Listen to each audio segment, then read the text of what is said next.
Welcome back to another video feature, Immersive Worlds Handbook, and I'm going to take you inside the Nepal Pavilion here at World Expo 2015, so let's go take a look. So the first video here is showing the queuing area, and in just a second I want to bring the sound back up to give you a sense of the monks chanting that you can hear, and I think it provided for a pretty sensory experience as you entered through the queuing area. So let me show you that video here.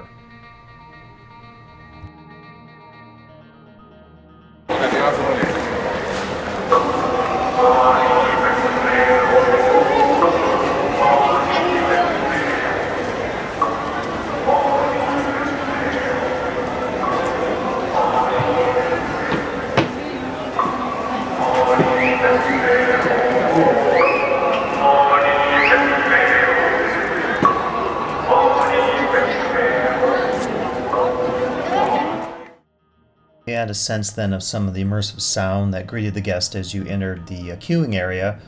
You go through a series of temples, and I think a lot of focus, as I'll mention later, on this pavilion is on understatement, on subtlety, on maybe more spiritual connection. I have to say that, you know, as a space, you do feel like the unique experience is all about entering these sacred spaces that have been recreated here for the guest.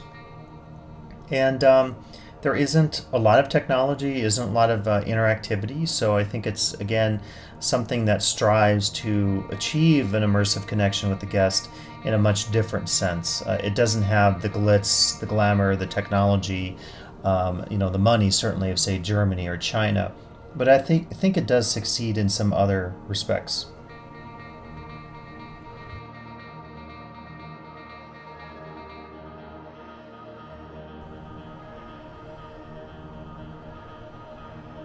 Okay, then below, you can see coming down the stairs, there is, another area here where people can enjoy the sacred sites here. You can also take in and enjoy some food, a rather small pavilion.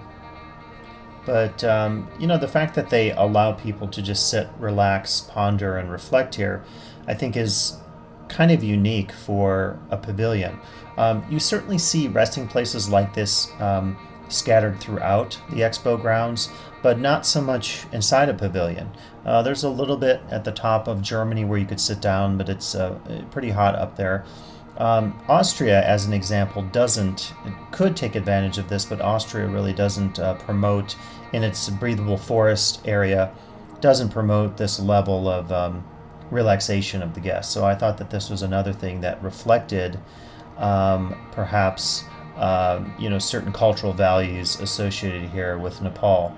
And again, you're seeing some of the design here, which is quite marvelous, certainly to look at. Okay, so just now leaving the Nepal Pavilion, I have to say another one like Bahrain, very understated. I mean, when you see some of the video I'm going to show here, I think it's a pavilion that defies, perhaps for cultural, spiritual reasons, defies a lot of the other approaches here to presenting a culture, to presenting a nation. And I think in that respect, its uniqueness as a pavilion is very important here at the Expo. Hope you enjoyed this video feature today here inside the Nepal Pavilion at World Expo 2015. And please come back for additional video features of the Immersive Worlds Handbook.